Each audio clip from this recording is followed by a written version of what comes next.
وبركاته. إن الحمد لله والصلاة والسلام على رسول الله. أما بعد، فقد قال الله تبارك وتعالى في كلامه المجيد والفرقان الحميد: وما خلقت الجن والإنس إلا ليعبدون. وقال تعالى: لا يغرنك تقلب الذين كفروا في البلاد متاع قليل ثم مأواهم جہنم وبئس المہاد. صدق اللہ العظیم. میرے لیے یہ بے پناہ سعادت کی بات ہے کہ میں کراچی کے ایک بہت ہی موقر اور بہت معروف علمی ادارے میں اساتذہ کی خدمت میں اور طلباء کی خدمت میں موجود ہوں. اس حوالے سے میں بے حد مشکور ہوں مدیر الجامعہ فضیلۃ الشیخ شیخ محمد احسن سلفی حفظہ اللہ تعالی کا کہ آپ کو ہمارے کراچی پہنچنے کے بعد ہماری فکر ہم سے بھی زیادہ تھی. اللہ رب العزت آپ کو جزائے خیر دے. شیخ الجامعہ فضیلۃ الشیخ شیخ عبد الوکیل ناصر حفظہ اللہ تعالی کا بھی کہ انہوں نے کل ہمیں ڈھیر سارا وقت دیا اور کھانا بھی کھلایا اور بہت سے قیمتی مشورے بھی دیے. اللہ رب العزت ان کو جزائے خیر دے. اور اس کے علاوہ جامعہ کے سارے شیوخ جو ہیں وہ ہمارے سر کا تاج ہیں، ہم ان کے خادم ہیں اور اسی خدمت میں ہی اپنا شرف سمجھتے ہیں. اللہ رب العزت ہمیں ان کی قدر کی توفیق دے. اور ہم آپ کے بھی بے پناہ شکر گزار ہیں ان طلباء اعظام کے اور ان مستقبل کے علماء کے جو اس وقت امت کی صرف تنہا امید ہے اور اس کے علاوہ امت کے لیے کوئی اور امید نہیں ہے. صرف اور صرف طلباء دینی مدارس ہی امت کی اس کشتی کے ناخدا ہے. جس طرح کہ آپ کو معلوم ہے کہ آج کی ہماری یہ نشست جو ہے اس کا ایک جو بڑا عنوان ہے وہ فہم عصر حاضر ہے. تو علم کی جتنی بھی باتیں ہیں یا جنہیں میں علم سمجھتا ہوں وہ آپ اپنے محترم اساتذہ گرامی سے حاصل کر رہے ہیں. علم قرآن کا علم ہے، علم حدیث کا علم ہے، فقہ کا علم ہے اور اصول کے جو علوم آپ پڑھتے ہیں اصل میں علم صرف اس کائنات میں وہ ہے. اس کے علاوہ اس کائنات میں موجود کسی بھی چیز کو میں علم شعوری طور پر اور پورے دلائل کے ساتھ نہیں سمجھتا. اس لیے آج کی اس گفتگو میں دو باتیں آپ کی خدمت میں رکھنا مقصود ہے. ایک تو آپ کو یہ بات بتانا مقصود ہے کہ علم اس وقت علماء کے پاس ہے اور صرف آپ لوگ ہیں جو وہ علم حاصل کر رہے ہیں. آپ کے علاوہ اس کائنات میں کوئی بھی ایسا طبقہ نہیں ہے دینی علوم سیکھنے والوں کے علاوہ جو کم از کم علم سیکھ رہا ہو. میں اسے نہیں مانتا اور اس کے بے پناہ دلائل ہیں الحمدللہ. اس لیے آپ کو اس پر فخر ہونا چاہیے.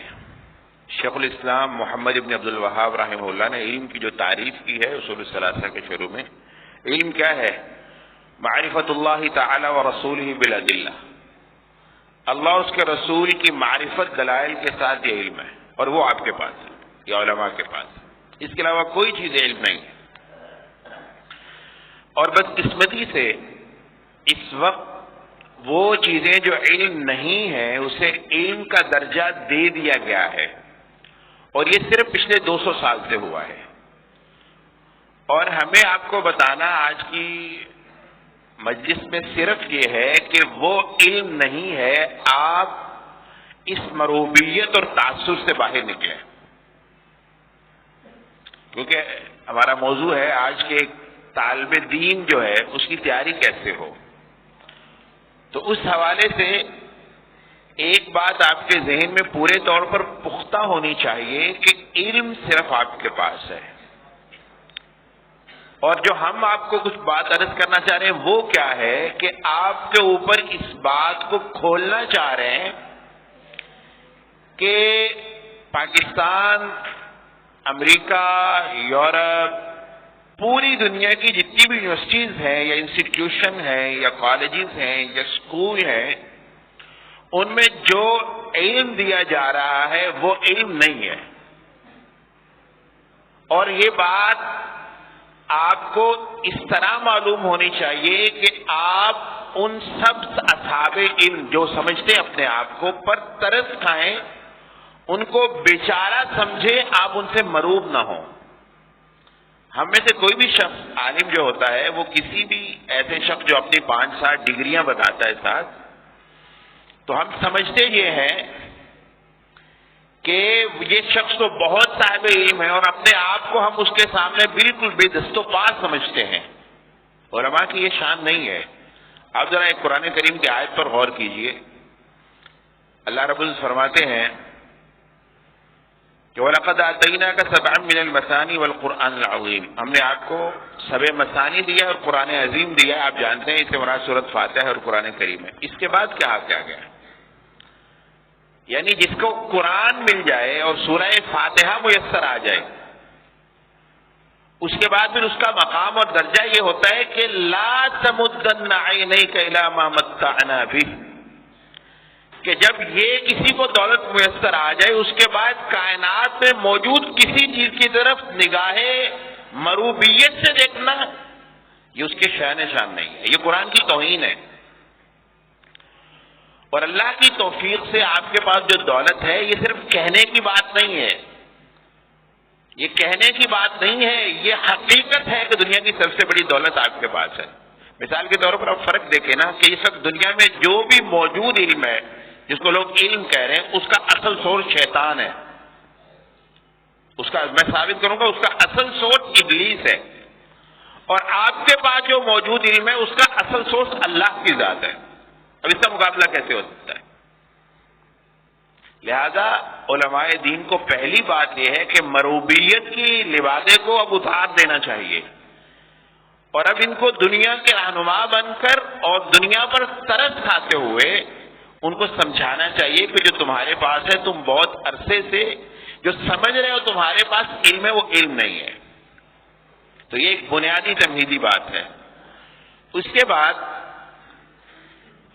وہ علماء جن کو اللہ رب العزت نے علم دین دیا ہوا ہے ان کو یہ بات بھی سمجھنی چاہیے کہ ان کو اس دنیا کی اصلاح کے لیے اس علم کے علاوہ کسی اور علم کی ضرورت نہیں ہے. اگلی بات، اس علم کے علاوہ کسی اور علم کے پڑھنے کی ضرورت نہیں ہے، صرف تھوڑی سی تربیت کی ضرورت ہے اور آپ دیکھیے گا آپ خود بخود چلتے جائیں گے.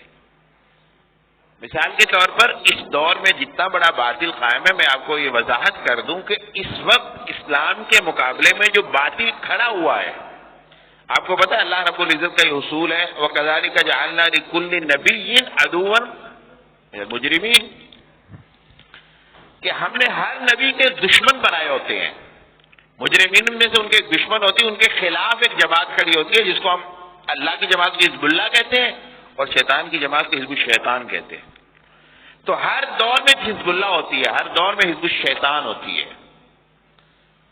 تو اللہ رب اس وقت جو حزب الشیطان ہے وہ اسلام کے حق کے مقابلے میں جو چیز کھڑی ہے آپ کو سمجھنا چاہیے وہ دنیا کا کوئی مذہب نہیں کھڑا ہوا اسلام کے مقابلے میں. مثال کے طور پر آپ کہیں کہ اس وقت اسلام کا مقابلہ عیسائیت سے ہے، تو عیسائیت سے نہیں ہے. اسلام کا بڑا دشمن عیسائیت نہیں ہے. اس وقت اسلام کا مقابلہ ہندو مت سے ہے، تو اس وقت اسلام کا مقابلہ ہندو مت سے نہیں ہے.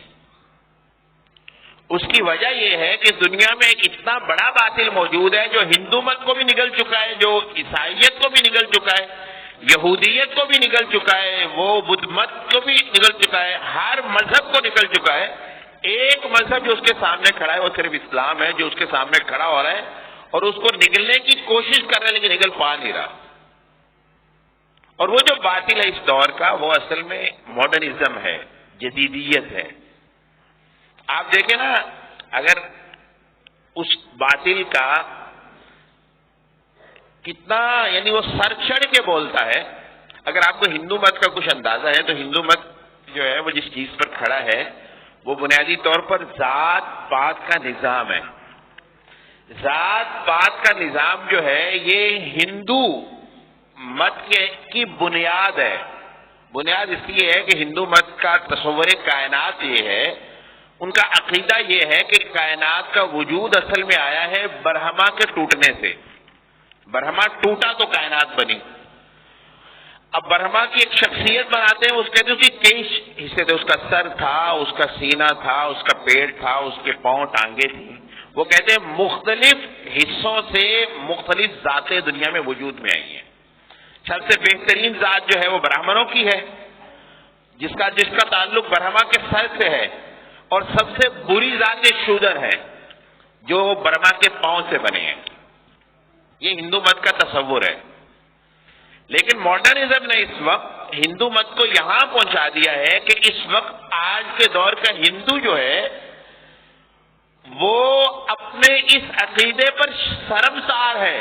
اس کو شرم آ رہی ہے کہ یہ ہمارا ذات پات کی تقسیم ٹھیک نہیں ہے. اس کا مطلب کیا ہے؟ اس کا مطلب ہے ہندو مت ٹھیک نہیں ہے. یعنی یا تو وہ برہما کو دوبارہ جوڑے نا اور پھر برہما جڑا رہے. اگر برہما ٹوٹا ہے اور اس سے یہ پوری ذاتیں بنی ہیں تو اس بات کا مطلب یہ ہے کہ ہندو مت کا وجود ہی ذات پات میں ہے. لیکن ماڈرنزم اتنا ظالم دین ہے کہ اس نے ہندو اس وقت ذات پات کا دعویٰ نہیں کر رہا، کھا گئے اس کو. ہم نے پنجاب میں دیتے ہوتے مثالیں، مثال کے طور پر یہاں کراچی میں، سندھ میں بھی ہے، پنجاب میں بھی بہت زیادہ ہے. آپ یہ گدی نشین ہوتے ہیں نا، یعنی ہمارے بڑے بڑے دربار ہیں. ہمارے سیول کے پڑوس میں ایک پاک پتن میں بہت بڑا دربار ہے. اس دربار کا گدی نشین کا بیٹا جس کی ساری زندگی اس دربار کے نذرانوں پہ بنی ہے، اس کی ساری دولت نذرانے ہیں، لیکن وہ کسی بڑی یونیورسٹی کا جب اسٹوڈنٹ بن جاتا ہے، ایک لمس کا یا دنیا کی کسی بڑی یونیورسٹی کا، تو اس کے بعد وہ اس بات پر شرماتا ہے کہ میں قبر میں بیٹھ کر پیسے کو لیتا ہوں، باوجود اس کی ساری زندگی اس پر بنی ہے. تو دنیا میں موجود جتنے بھی شرک ہیں، دنیا میں موجود جتنی بھی بدعات ہیں، دنیا میں موجود جتنا باطل ہے، ماڈرنزم جدیدیت کا شرک اتنا بڑا ہے کہ وہ سارے شرکوں کو نگل گیا ہے. اس لیے اس وقت اسلام کا مقابلہ جس سے ہے، ہمیں اس کو سمجھنا چاہیے، وہ ماڈرنزم سے ہے اور وہ اسلام کو پورے طور پر شکست دینے کے موڈ میں ہے. لیکن آپ کو پتہ ہے یریدون لیطفئوا نور اللہ بافواہہم واللہ متم نورہ، انہوں نے یہ خواہش کی ہے کہ وہ اللہ رب العزت کے نور کو اپنے منہ کے پھونکوں سے بجھا دیں گے، اور اللہ نے یہ ارادہ فرمایا کہ اللہ اپنے نور کو پورا کر کے رہیں گے. یہ ممکن نہیں ہے. اس لیے اس وقت اگر یہ باطل جو ماڈرنزم کا، اگر وہ سب سے زیادہ اس وقت جس کے بارے میں فکر مند ہے وہ مسلمان ہے، اور مسلمانوں کو وہ ہر سطح پر توڑنے کی کوشش میں ہے. آپ مجھے یہ بتائیں کہ 1923 میں ایک معاہدہ ہوا تھا، خلافت عثمانیہ جب ختم ہوئی ہے، تو آپ کو پتا اس معاہدے میں ایک لفظ موجود ہے، اور وہ لفظ موجود یہ ہے، ایک پورا یعنی ان کا عہد نامہ ہے کہ آج کے بعد ترکی اپنی نظام حکومت کو خلافت نہیں کہے گا، اور ترکی جو ہے وہ اپنے صدر کو یا امیر کو یا وزیر اعظم کو خلیفہ نہیں کہے گا. ذرا کوئی سمجھدار میں ایک لفظ کا کیا فرق ہے؟ وہ ہم سے زیادہ اس بات کو جانتے ہیں کہ یہ لفظ اتنا بڑا ہے کہ اس لفظ کے ذریعے سے مسلمان دنیا میں زندہ ہو سکتا ہے. یعنی 100 سال تک ترکی پر پابندی تھی کہ خلافت اور خلیفہ کا لفظ استعمال نہیں کر سکتا. اس کا مطلب ہے کہ لفظوں میں کچھ جان ہوتی ہے. لہذا اس وقت یہ ہمیں سمجھنا چاہیے کہ ہمارے مقابل میں جو باطل کھڑا ہے وہ ماڈرنزم ہے، لبرلزم ہے، سیکولرزم ہے، کیپٹلزم ہے. یہ جتنے بھی آپ نام سنتے ہیں اسلام کے مقابل میں اس وقت وہ کھڑے ہیں. اور وہ چاہ کیا رہے ہیں؟ کسی بھی قوم کی دفاعی لائنز ہوتی ہیں کہ مثال کے طور پر اگر آپ کبھی کسی بارڈر کے ایک ایریا میں گئے ہوں، یہاں بھی راجستھان یا بمبئی یہاں آپ کے قریب ہے، آپ کسی بارڈر کے علاقے میں گئے ہوں تو وہاں دفاعی لائنز لگی ہوتی ہیں. سب سے پہلے بارڈر سے کچھ 8-10 کلومیٹر دور ایک لائن ہوتی ہے، پھر 5 کلومیٹر پر ایک لائن ہوتی ہے، پھر 3 کلومیٹر پر لائن ہوتی ہے، پھر 1 کلومیٹر، پھر بالکل بارڈر پر کئی لائنز ہوتی ہیں دفاعی، کہ اگر یہاں سے شکست کھائے گئے تو ہم یہاں روکیں گے ان کو، یہاں سے شکست کھا گئے تو یہاں روکیں گے، کئی لائنز ہوتی ہیں.